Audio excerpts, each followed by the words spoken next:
This is an interesting one. It says, Lee, have you heard of Partey being linked to Man United? Is that true? I see this. I did a video on this yesterday. Like, if we sell him to Man United, I'm going to lose my shit, mate. I can't lie. I do not want him sold. Yeah, and everyone's speculating again. Oh, but it's because of these so-called allegations. How does anybody know this? You're just hyping because it's fashionable to hype and get Thomas Partey out because Rice is coming in.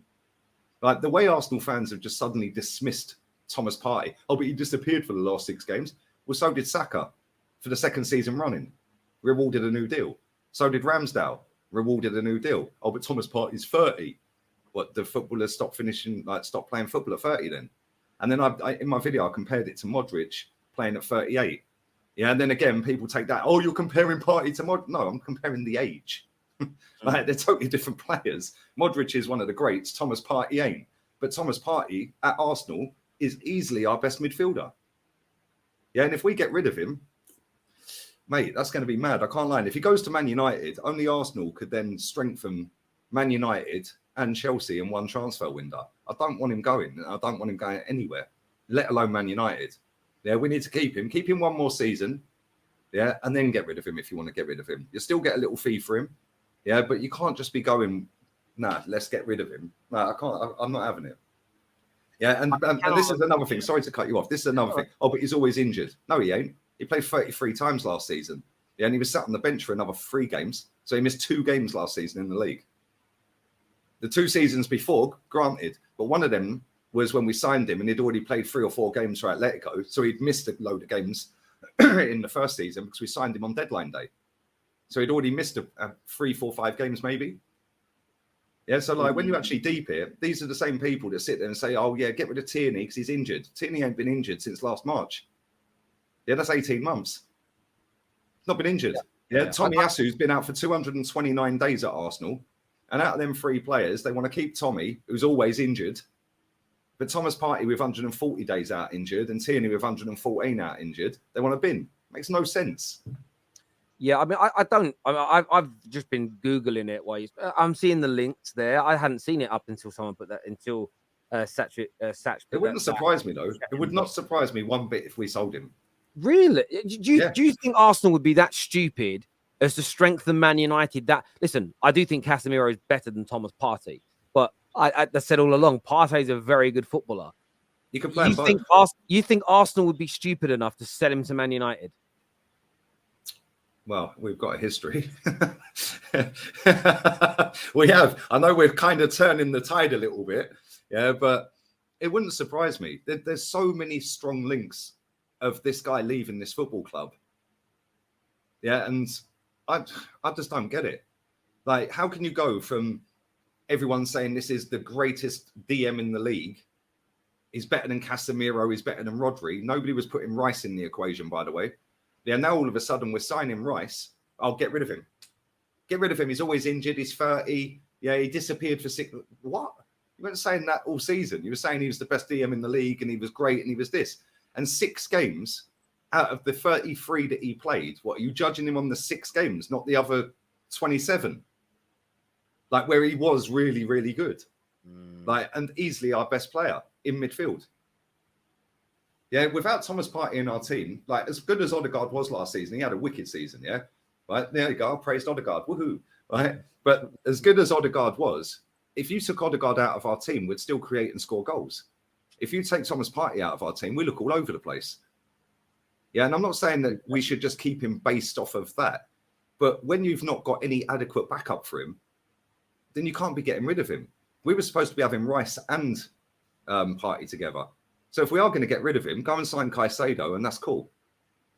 If we're not, and we're going to sign Lavia, for example, well, I'm sorry, no, mate, that's a downgrade straight away. Lavia is going to be good. He is going to be good. Yeah, but Caicedo's ready now to play for Arsenal. Lavia's not. Lavia's good to come on for 10, 15 games a season. Well, it's what this here said. It goes, should be keeping him and adding Caicedo and Lavia. I mean, maybe not both, but like adding at least one of them. But then if you keep, that's a good comment, to be fair, because if you did go and buy both, Lavia will cost, what, 45, 50? Caicedo's 80, that's 130. Well, if we hadn't brought Havertz, there's half the money. We could have already got one in already. Yeah, and then you keep Thomas Partey, you nurture Lavia, you can rotate Partey so he's less injury prone. Yeah, you don't have to force him to play games when he's in the red zone and all of that rubbish. Yeah, do you know what I mean? Because let's not forget here, right? People say that he's always injured and that. Let's not forget the manager pushed him back on the pitch against Tottenham when he was injured, and Tottenham scored. Yeah, he literally pushed him back on the pitch when he was saying, "No, I'm injured. I've got to come off, mate." So you don't know. I don't know what's going on with Thomas Partey, but if we sell him, mate, oh my days, and the amount of money that we're being tipped to sell him for is disgraceful. Yeah, I can't see Man United doing it. I can't see that deal happening. But if it was to happen, I understand moving on from a player if it's seen as, I think the players we're bringing in over the next 2 to 3 years will take us to another level. I understand sacrificing, stepping backwards to move forward. I get all the logic.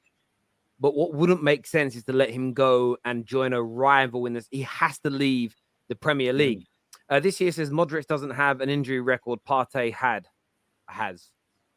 Well, his injury record's only happened since he got to Arsenal because he was never injured at LA. So maybe it's that league. Maybe that league, you stay fit all season. I don't know. There's a lot of injuries from players that have never been injured. And Declan Rice is very rarely injured. I guarantee he gets an injury this season. I guarantee it.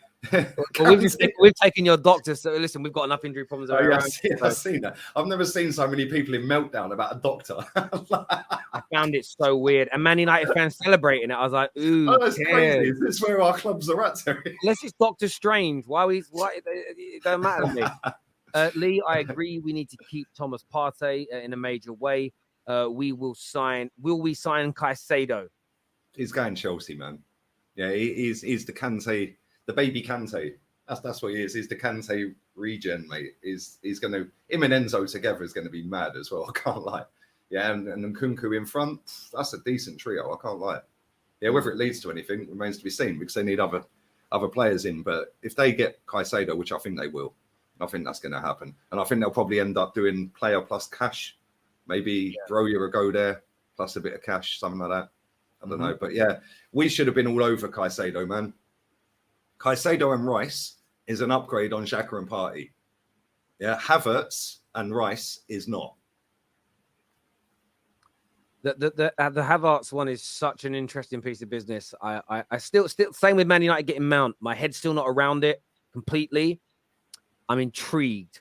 This here says Lee. If Partey leaves, who would you choose, Tchouaméni or Caicedo? I'd be disappointed if they bought Lavia for Partey. So who would you prefer, Tchouaméni or Caicedo? They're both ballers. I can't lie. That's a tough question, man. Just go and buy them both. If you want to act like a big club and want to win something, go and buy them both. Yeah, if you're actually deep here, right? For the money that we've spent on Rice and Havertz, we could have got them both. Could have gotten both. They're roughly around 80 million each. Would you rather Caicedo? I'd take Caicedo based on the fact he's done it in the Premier League before, but Tchouaméni is a baller. If you could get Tchouaméni and Caicedo, would you get rid of Rice? Have them both? No, well, keep him and Partey. Get all four of them. Get rid of the rest of the midfield. Lokonga, El Neni, Havertz. Just get rid of them all. Yeah, just get rid of the rest of them. That would be a mad midfield. It sounds like a mad midfield. This year says 10-2 incoming in the Champions League. No, I don't think that will happen to you this year. I don't think that will happen again. I actually had this conversation with someone. I'm not going to say who, but he does do streams and that. Yeah, and he said, yeah, if we get into the quarterfinals of the Champions League, lose to Madrid, come second or third in the league, second, say, Man City, don't win any of the domestic cups, it'd be, but we lost to Madrid and we lost to City, so it don't matter, we're progressing. And it's true, I can see it coming, Tel. If we don't win anything this season, he's got to go. He's got to go. He should be gone anyway. This is big up Lee. Big up Terry. Big up to the real one, Lee. I'm class of 82, likely. Why are fans these days? Why fans these days are spineless and have a loser mentality? Why do you think it is? It's only English clubs, mate. Yeah, I see PSG fan, the ultras, putting out a statement saying Lucas Hernandez is not welcome at PSG, and you will find out soon exactly how. After they signed him yesterday, but his dad played for Marseille. And he was born in Marseille. So they have that rivalry, didn't they? Yeah. So they were like, no, we're not happy with this. Yeah. This is a team, by the way, that have won 21 trophies in 9 years. Yeah, they've signed a load of players. They're not happy with that signing. Whereas we go and sign Havertz that nobody wanted. Nobody said, let's go and sign Kai Havertz at the end of the season, did they? Now we've got him. Oh, just back the player. And it's only English clubs, mate. And the reason it's only the English clubs is because the mainstream media are in the back pocket of most of these football clubs. Yeah, and they use them as a tool and a way to put out the narrative and to spin narratives. In Spain, you don't get that. Italy and France, you don't get that. Germany, you don't get that. You very rarely hear from the hierarchy in English football clubs. Yeah, whereas Florentino Perez speaks every week. Yeah, like PSG's people speak every week. Oliver Kahn and Salihamidzic, when they were at Bayern, they speak every week. Yeah, and the standards come from there. And the reason the standards come from there is because the fans keep the standards up. Yeah, when you don't hear from your owner or your hierarchy and you're just peddling out PR, all of a sudden the fans buy into emotional attraction to a player or a club or philosophy or whatever, processes, phases and that. All of a sudden you're just lowering it and lowering it. Look at Tottenham. They put their price up 20% for a ticket. 20%. And they're still going to go running down there if Harry Kane signs. It's crazy. They should be rioting. Do you know what it comes down to me? I don't think it's ended up sounding like losing mentality for a lot of people, but that isn't, it's ended up at that point, but that isn't why we're there, because people want to be losers or they enjoy losing or they think it's okay. It's because everybody's always trying to be the smartest person in the room. Social media has made everybody try to, you'll see someone like Russell Brand, whoever you agree with his politics or not, when you listen to him talk, a highly intelligent person. Everybody sort of will listen to a podcast, or there'll be a kind of a personality that goes on to debate shows, and everybody's like, oh, I'm smarter than that person. Everybody wants to be the smartest person in the room. And what is created is a lot of what I refer to as intellectual dishonesty from people. So what ends up happening rather than the pursuit of the truth or the maintaining of a standard, i.e.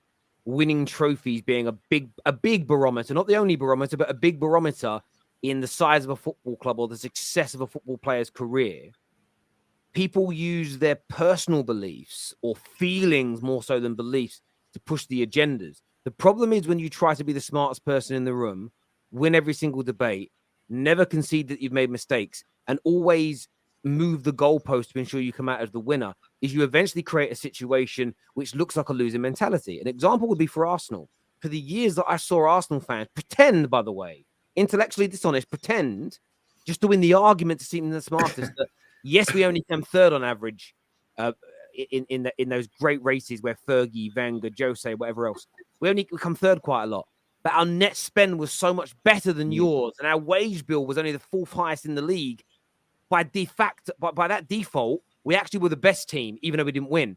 That kind of intellectual dishonesty has led to a loser mentality, because everybody wants to. It isn't even about. It's about just looking the smartest in an argument and having the best comeback, rather than just saying, actually, the team that won were the best. The team that comes third were third best. And we've lost that now in football. Everybody wants to be the smartest. The problem is, Terry, that's only happening in English football clubs. Like when Real Madrid lose a football match, just go on their Twitter page and read all the comments. Yeah, and they've probably got the biggest global fan base on the planet. Them and Barcelona, maybe. Yeah, and if you go and read all of the overseas comments from Real Madrid fans, they're all on the same page as the ones that go into the games or live in Spain. Yeah, whereas that don't happen with English clubs. Yeah, because you have people overseas. I'm not just saying overseas. It does happen in English fans as well, that buy into this. Oh, I just want to get along with everybody. If that's the fashionable thing, I'll go with that. Yeah, Kai Havertz, perfect example. Nobody wanted him. Everyone lost their shit for a couple of days. As soon as he signed, we're back him. He was misunderstood at Chelsea, and now it's a whole hype train again. And this is why English football clubs pull everyone's pants down. Arsenal put the price up 4% again after putting it up 4% last year. They've now also made it so that you can't just hand your season ticket to a family member and they can go and stand on your seat. You have to go on ticket exchange and do it that way. Because if, say, for example, my mate's dad gives him his ticket, he can't go for a game. A steward comes around, taps on his shoulder, excuse me, you got any ID? Now his season ticket's revoked. They've also dropped the amount of games at Arsenal on your season ticket, and you have to go to at least 17, I think, games that season to renew it next season. Yeah, what's that all about? Yeah, Tottenham have put them up 20%. Like, it's mad. And this all happens because when they see millions of fans online sitting there hyping up everything, not really putting any pressure on, my club's better than your club, my winger's better than your winger, whilst that's all great, all it's doing is seeing the football club are going, well, this lot are all happy. Yeah, we'll put the price up again. That Adidas home shirt this season's gone up 15% from last season. You know, people say, well, that's on Adidas. Well, cool. Can't Arsenal say, no, come on, have a bit of... Yeah, no, mate, I totally get it. I really, really do.